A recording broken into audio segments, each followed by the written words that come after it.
बिस्मिल्लाहिर्रहमानिर्रहीम। अस्सलामुअलैकुम नाज़रीन, मैं हूं पाकिस्तान से आपका होस्ट मोहम्मद वकास। सबसे पहले वेल डन वाशिंगटन सुंदर साहब। आज नाज़रीन उन्होंने जिस तरह से कम बैक किया आफ्टर 3 ईयर्स और फिर उन्होंने 7 विकेट्स ली, तो ये चीज़ जो है कभी भी भुलाई नहीं जा सकती क्रिकेट के। क्योंकि एक प्लेयर जो अपना क्या करता है, कम बैक करता है, उसकी हसरतें होती हैं, उसका एक ड्रीम होता है और वो ड्रीम उन्होंने साबित करके दिखाया और 7 विकेट्स हासिल की।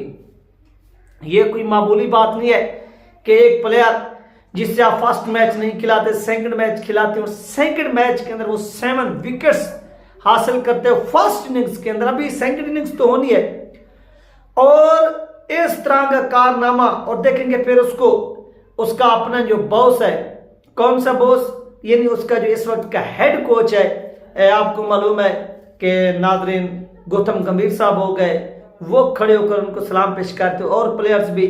तो उसका एक जो करेज है, उसका मजीद जो हौसला है, वो इस तरह से क्या हुआ है, बुलंद हुआ है। तो सबसे पहले उनको हम ट्रिब्यूट पेश करते हैं, क्योंकि हिंदुस्तान को भी एक ऐसे समझे कि स्पिनर की जरूरत थी।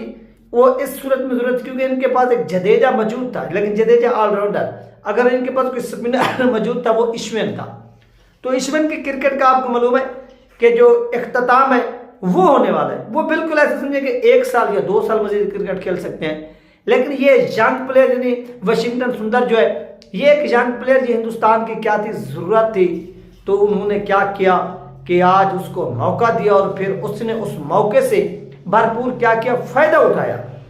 यानी बहुत से प्लेयर्स हमने क्रिकेट के अंदर ऐसे भी देखेंगे जिनको मौका मिलता है, लेकिन वो उन मौकों से, उन मौकों से फायदा नहीं उठा पाते और वो मौके क्या हो जाते हैं, ज़ाय हो जाते हैं। लेकिन ये मौका इन्होंने ज़ाय नहीं होने दिया और ये बताया अपनी टीम को, मैनेजमेंट को, सिलेक्शन कमेटी को कि भाई आपने मुझे जो सिलेक्ट किया है, मेरी जो सिलेक्शन किया है, ये मैं अपनी सिलेक्शन 100% दुरुस्त साबित करूंगा, किसी भी सूरत इसे गलत साबित नहीं होने दूंगा। तो इसके ऊपर जो है वो मैं ऐसे समझें कि ट्रिब्यूट पेश करता हूं किसको, वाशिंगटन को, सिलेक्शन कमेटी को, कि नया जो टैलेंट है आप उसको स्पेस दें। किसी भी प्लेयर्स को जब वो टीम के अंदर पुट करते तो आप उसको 1 मैच के ऊपर या 2 मैच के ऊपर या 1 सीरीज के ऊपर ड्रॉप नहीं कर सकते, बल्कि आप उसे आजमाएं, फर्ज करें। एक नया प्लेयर जब मैदान में उतरता है तो उसके ऊपर ऑटोमेटिकली क्या होता है, एक प्रेशर होता है। तो उस प्रेशर के अंदर उसके पास अगर टैलेंट होता है तो उस टैलेंट को सही अंदाज में यूज नहीं कर पाता। जो सीनियर प्लेयर्स होते हैं वो उसे अपने साथ रखते हैं, उसकी हौसला अफजाई भी करते हैं, सब कुछ करते हैं। उसके बाद जो है वो आहिस्ता आहिस्ता उन तमाम चीजों से क्या करता है, सीखता है और स्टेप बाय स्टेप जो है वो ऊपर आता है, अप होता है। और इसी तरह ये आज अप हुआ है और आज इसने साबित किया है कि इस तरह से जो है वो खेला जाता है।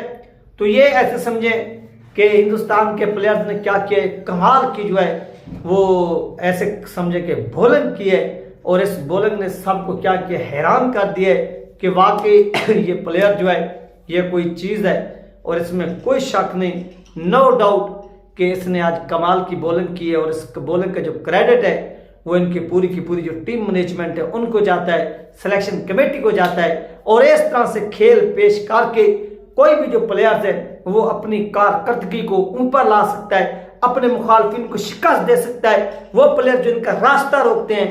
तो ये वो नाज़रीन चीजें हैं जो आपको, यानी अगर आपके अंदर हिम्मत है, स्ट्रगल है, आपके पास टैलेंट है, तो दुनिया की कोई भी जो ताकत है वो आपको शिकस्त नहीं दे सकती। यानी बहुत से प्लेयर्स हैं वो हमें शिकायतें करते हुए नजर आते हैं कि हमारे साथ नाजायज़ी हुई है, ये हुआ है, वो हुआ है। ये आप देखेंगे, आप इसी वाशिंगटन को दाद दी गई, शाबाश दी गई, किसने दी, उनके अपने कोच ने दी, यानी 7 विकेट्स भी उसने ली।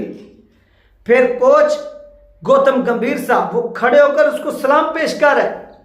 तो मुझे यह बताएं, जब उसकी नजर एक तो ग्राउंड के अंदर उसने अपना जो सिक्का है, अपना जो लूहा है वो मनवा लिया है, जब वो ग्राउंड से अंदर खड़ के गेंद ऐसे कर रहे, फिर पब्लिक की जाने वो नजरें घुमा रहे, तो पब्लिक उसे खड़े होकर क्या करे, ट्रिब्यूट पेश कर रही है पब्लिक।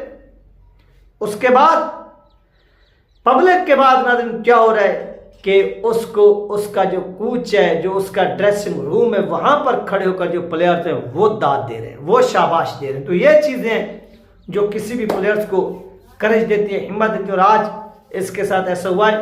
तो ये ऐसे समझें कि क्रेडिट जो है उनकी टीम को जाता है, टीम मैनेजमेंट को जाता है, सिलेक्शन कमेटी को जाता है, कैप्टन को जाता है कि जिस कैप्टन ने आज इसे, यानी टीम के अंदर खिलाना या ना खिलाना सिलेक्शन का काम होता है, वो प्लेयर्स को सिलेक्ट करके आगे भेज देता है।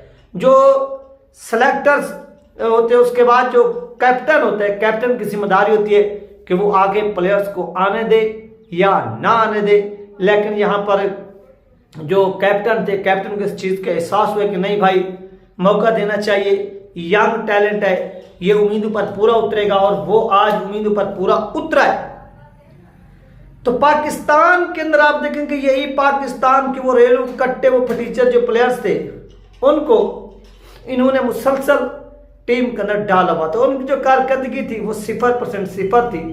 और फिर वो सिलेक्शन कमेटी जो थी पाकिस्तान की, उसको क्या किया गया, चेंज किया गया। जब उसको चेंज किया गया, फिर आपने अपनी नज़रों से देखा कि पाकिस्तानी क्रिकेट के अंदर एक तब्दीली आई, और इस तब्दीली के नतीजे में आज पाकिस्तान ने भी एक अच्छा खेल पेश किया है कि इंग्लिश टीम जो थी, आपको मालूम है कि अगर यहाँ पर पाकिस्तानी फास्ट बॉलर्स होते, प्लेयर्स यानी खेलते या ऐसे चेंजिंग न लाते, तो साफ ज़ाहिर है इंग्लैंड इनसे कभी आउट भी ना होता। और आज देखेंगे इंग्लिश टीम जो है वो क्रिकेट खेलना ही भूल गई। तो ये क्रेडिट किसको जाता है, पाकिस्तान की सिलेक्शन कमेटी को जाता है। जो दूसरी सिलेक्शन कमेटी बनी उसने कारकर्दगी दिखाई और अपनी कारकर्दगी से अपना जो लुआ था वो मनवाया।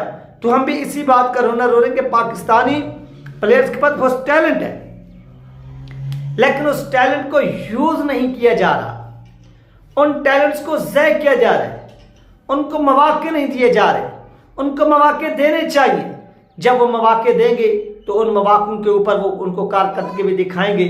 और आज ये कारकर्दगी दिखाई है हिंदुस्तान के वाशिंगटन सुंदर ने, और ये क्रेडिट आप देखेंगे आज उनके कोच भी हंस रहे होंगे कि एक प्लेयर जो 7 विकेट्स लेकर न्यूजीलैंड की टीम जो फर्स्ट मैच में हिंदुस्तान को बीट करती है और बहुत बड़े मार्जिन से, वो मैच हिंदुस्तान ऐसे समझे कि जब 46 के ऊपर ऑल टीम आउट हुई थी तो ऐसा महसूस हो रहा था कि हिंदुस्तान ये गेम से बिल्कुल आउट हो चुका है, हार चुका है। ये तो बाद में सरफराज खान ने 150 स्कोर किया, विराट कोहली साहब ने 70 किया और कैप्टन ने 50 की, टीम को कोई संभाला और टीम जो थी वो फिर मैदान में ऐसे समझे कि उतर कर आई और उन्होंने अच्छा जो खेल था वो पेश किया। तो ये वो चीज़ें जो ऐसे समझें कि हेल्पकारी हिंदुस्तान को, और हिंदुस्तान जो है ना वो आगे बढ़ता हुआ दिखाई देता हुआ हमें नजर जो है ना वो आ रहा है। तो ये थी नाज़रीन अहम 3 अपडेट जो आप लोगों के साथ शेयर की है। इस वक्त जैसे मजीद अपडेट मिलेगी वो भी आप लोगों के साथ शेयर कर दी जाएगी। अपना ख्याल रखिएगा, मुझे दुआ में याद रखिएगा। मिलते हैं नेक्स्ट वीडियो में। अल्लाह हाफिज।